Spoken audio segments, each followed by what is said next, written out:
नमस्कार दोस्तों। एक ऐसी ब्रांड्स को लेकर के हम लोग चर्चा करेंगे जो ब्रांड्स भी है, बड़ी ब्रांड्स हैं और कारोबार भी काफ़ी अच्छा फैलता दिखा था। लेकिन देखते-देखते कुछ पहलू को लेकर देखा जाए तो कंपनी सस्ते रेटों में मिलता है, तो दूसरा पहलू कहता है कि शायद यहाँ पे जो रेस था वो रेस में लगातार गिरती जा रही है। ऐसा क्या हुआ इस ब्रांडेड को लेकर के? चलिए, एक यूनिक ब्रांड्स है इंडिया के ब्रांड में टाटा का नाम शामिल होता है और इस टाटा के ब्रांड्स में एक कंपनी है जिसका नाम है टाटा इन्वेस्टमेंट। और टाटा इन्वेस्टमेंट की यदि चर्चा करें तो सामने कुछ पहलू को आपके सामने हम रखने की कोशिश करें। सबसे पहली बात जहां आपने कहा कि इसका वैल्यूशंस को हो, ये जहाँ पे वैल्यूशंस आज भी अंडर वेट की बात कहती है, अंडर वैल्यूड की बात कहती है, ओवर वेट की बात कहती है। वहाँ पे ऐसा क्या पहलू कहता है जो मार्केट के ट्रेंड जो हैं वो इसके विपरीत दिशा में चलती गई है? तो क्या आंकड़ा आपस में कनेक्ट कर पाती है मार्केट की और इनकी कारोबार को? अब यहाँ पे देखा जाए तो कंपनी का बुक वैल्यू करीब 7,200 के आसपास निकल के आती है, जबकि इंटरेस्टिंग वैल्यू काफी छोटा सा है, 3,100 के। करंट सिचुएशन की जो प्राइस रही वो करीब 5,000 से ज्यादा देखने को मिला। यदि इनके हायर से लेकर के करंट सिचुएशन, लोअर से लेकर करंट सिचुएशन को परसेंटेज वाइज कन्वर्ट करेंगे तो सामने दिखती है कि इनकी जो परसेंटेज है वो ऊपरी सतह से जो हायर टू हायर थी 52 वीक में, उसमें करीब करीब कह सकते हैं कि 45 से लेकर 46% की डिक्लाइन दर्ज करती देखी गई। वहीं पे जो 52 वीक की सबसे लो प्राइस थी वहां से नियरली 1.5% से 2% के बीच में up trend bounce back create देखी गई। अब क्या लगता है कि ये जो बाउंस बैक क्रिएट किया है ये टेम्पररी है या नहीं है? चलिए पार्ट बाय पार्ट समझने की कोशिश करेंगे। इनकी फाइनेंशियल ट्रेंड भी लेंगे, मार्केट की जो कारोबार है उसको भी अपनी एक तरह से अवलोकन करेंगे।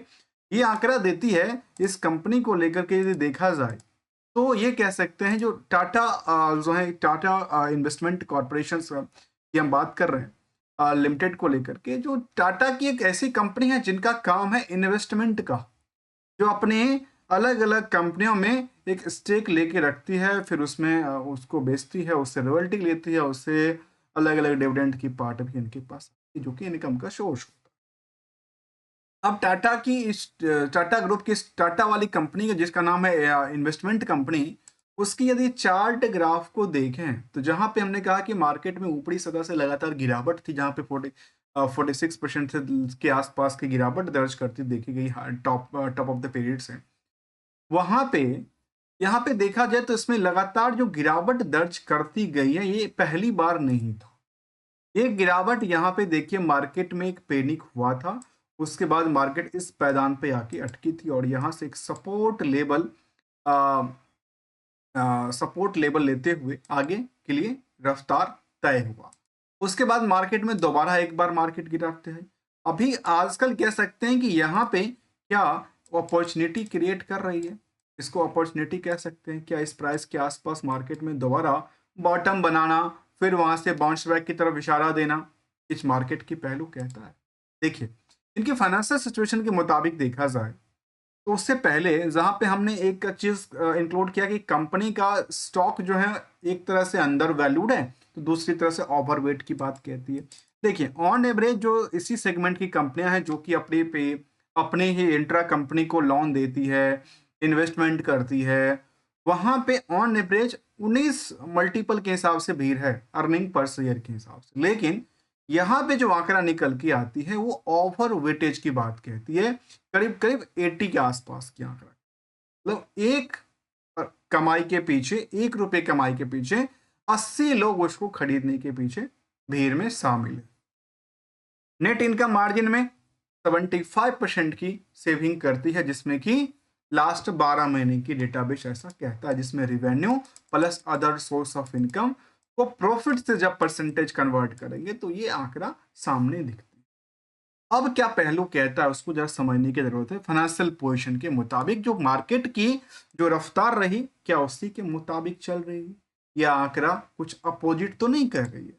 देखिए, फाइनेंशियल पोजीशन के मुताबिक देखें देखें तो ईयर ऑन ईयर बेसिस की यदि ग्रोथ को देखते हैं तो जो लगातार सेल्स स्ट्रॉन्ग पोजीशन में थी वहां पे आकर के डाउन ट्रेंड करती है।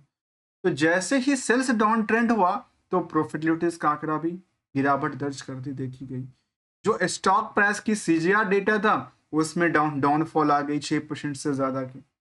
Return on equity on average उसी के आसपास घूमते घूमते घूमते रह गई जो पहले इसका आंकड़ा हुआ। उसको लेकर कोई चिंता की बात नहीं थी। चिंता की बात आती है दो जगह से, सेल्स से और प्रॉफिटेबिलिटीज के नंबर से। अब कहता है क्वार्टरली डेटा को लेकर। अब देखिए क्वार्टरली डेटा बेस को लेकर के हम क्या करने वाले हैं, वाई और क्यू के हिसाब से कंपेयर की। देखिए सोचने वाली बात है। सोच ये है, जो सोचिए टाटा ग्रुप की एक दिग्गज कंपनी और उनका जो टर्नओवर है वो केवल 4 करोड़। अब सोच सकते हैं उनका टर्नओवर केवल 4 करोड़ रहा इस लास्ट क्वार्टर में। क्या लगता है कि ये आगे चल करके कुछ बड़ी रणनीति करेगी या यहाँ पे आकर के बहुत चिंता की बात हो गई कंपनी की। चलिए एक पहलू को देखिए, वो पहलू क्या क्या। यदि इनकी उन परसेंटेज को अवलोकन करेंगे तो ये देखा जाए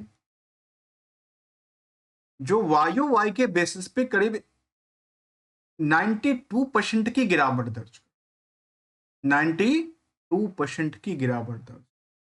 तो वहीं पे यदि क्वार्टरली डेटाबेस को देखा जाए तो वहां पे 97% की गिरावट।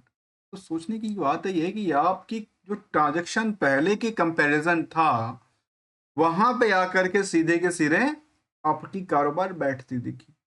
जबकि अदर सोर्स ऑफ इनकम के लिहाज से देखा जाए तो कुछ रैली भी थी और कुछ डाउनफॉल भी दर्ज करती देखी गई।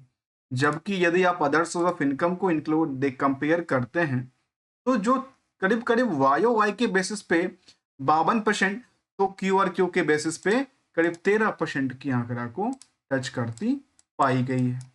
ओवरऑल यदि यदि हम इनकी अदर्स ऑफ इनकम को देखा जाए तो कह सकते हैं जो 52% से 13% के आसपास। जबकि प्रॉफिटेबिलिटीज के नंबर को देखेंगे तो वो कुछ आंकड़ा और देती है, तो करीब करीब 62% से लेकर के 82% तक डाउनफॉल हो गई। तो भाई स्टॉक को लगातार गिरना इनकी सेंटिमेंट पे डिपेंड हो, क्योंकि कंपनी के कारोबार जो है वो एक धड़ाम से गिरती दिखी। अगली सिचुएशन कहती है इनको लेकर के, जहां पीयर से कंपेयर करेंगे इस कंपनी को, जहां दिग्गज कंपनी बजाज फाइनेंस हो, बजाज हो, जियो हो, इन कंपनियों के आगे यदि पी रेशियो को देखते हैं तो यहां पे ओवर वेट की बात कहती है।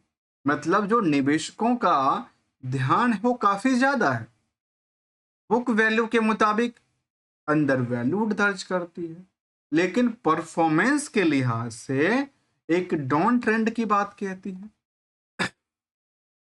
नेट इनकम के मार्जिन के हिसाब से देखा जाए तो इनके बाकी कंपनियों के कंपैरिजन में सेकंड चांस बनाती है, सेकंड नंबर पे आइटम्स के अंदर आती है। पहले आइटम की बात करें तो बजाज होल्डिंग का नाम शामिल करता है, दूसरे पे इनका नाम शामिल करता है। लेकिन ये तो डेटाबेस 12 महीने के डेटाबेस कहती है ना, पर इनको यदि आप क्वार्टरली डेटाबेस और हमने वाई के डेटाबेस को देखा तो वो कुछ आंकड़ा जो थी इनका डाउनफॉल की तरफ इशारा देती देखी गई। आखिर एक सवाल है कि आखिर कहां तक गिरेगी ये, कहां तक गिरेगी? क्या यहां तक जाएगी, क्या यहां तक जाएगी, या यहां तक आकर के सिमट जाए? आंकड़ा कहती, क्योंकि यहां पे से जो मार्केट में गिरावट हुई थी, सोचिए कुछ लोगों ने तो उस ट्रेंड में अपनी पैसे बनाए और काफी लोगों के उस ट्रेंड में मार्केट में उनकी वैल्यूएशंस लगातार घटती दिखी। क्या कहता है इसको लेकर के, जो आखिर टारगेट क्या होगा और एशल की हम कौन सी गोल्डन स्ट्रेटजी पे चलें जहां मार्केट में सस्टेन करना आसान हो पाए। यदि इनकी निवेशकों का इंटरेस्ट जाना जाए तो कंपनी में ज्यादातर जो टाटा सन्स की होल्डिंग है 73% की, एफआईआई की होल्डिंग है, डीए का कोई इंटरेस्ट नहीं है, 23% की होल्डिंग आम निवेशकों के पास है, जिसमें करीब 1.5 लाख से ज्यादा निवेशक बने पड़े देखते हैं। रिसेंटली की अपडेट की बात किया जाए तो कंपनी ने एक अपडेट दिया था। वो कहते हैं कि इनके पास एक कहते हैं जो डोमेस्टिक्स कहती है जो the domain name has been generating email ID of the registrar and the share transfer कुछ कुछ अपडेट देती है। लेकिन उसके अलावा यदि फाइनेंशियल रिजल्ट के अलावा कुछ और पार्ट को देखा जाए तो उनका पीपीटी इस तरह के शामिल तो नहीं किया जहाँ पे उन्होंने कुछ अपनी फ्यूचर एक्सपेक्टेशन को लेकर के चर्चा किया हो। लेकिन रिस्क अभी भी कंपनी में नहीं कहता है क्योंकि वो अंदर वैल्यूड है और ओवर वेटेज की बात की नंबर को साझा करती है। अब सवाल आता है कि टारगेट और अचीवमेंट की बात को उससे पहले एक कंपैरिजन करते हैं सेंसेक्स के पॉइंट ऑफ व्यू और जो फाइनेंशियल इंडेक्सेशन जो कि फाइनेंशियल सर्विसेज इंडेक्सेशन उसको पॉइंट ऑफ व्यू से देखा जाए तो मार्केट पिछले 2 साल से लेकर के और लास्ट कुछ 10 सालों में तो डिमांड में रही थी, चाहे डिमांड में फाइनेंशियल सर्विस हो या बीएससी का सेंसेक्स की पॉइंट ऑफ व्यू हो। लेकिन उसके बाद मार्केट में लगातार बिकवाली का प्रेशर रहा है। अब जाके सिचुएशन जहां हमने कहा कि आखिर टारगेट क्या होगा और एसएल के लिए देखिए टारगेट का मतलब होता है एक्सपेक्टेशंस। हम कितने परसेंट रिस्क के साथ मार्केट में रहना चाहते हैं और या क्या प्रॉफिट बन जाए तो हम निकलने की कोशिश करते हैं, अपनी कैपिटल को निकाल लेते हैं। दूसरा कहता है कि एसएल कहाँ लगाएं। यदि कैपिटल आपकी लगातार नुकसानदायी क्रिएट होती है तो उसको एक अपने फॉर्मूला के बेसिस पे निकालना चाहिए। भले ही सबकी अलग अलग परसेंटेज ऑफ रिस्क है, कोई 5% पे खुश है तो कोई 50% पे शो नहीं पाता, कोई उसको लेकर रिस्क लेकर चलती रहती है। तो ये कुछ पहलू है समझने की जरूरत है विदाउट किसी ट्रेडिंग और एडवाइजरी को लेकर के। Only as learning content. यदि आप वैल्यू एडिशंस मिलता हो तो वीडियो को लाइक, चैनल को सब्सक्राइब करना मत भूलिएगा। थैंक्स फॉर द ज्वाइनिंग दोस्त।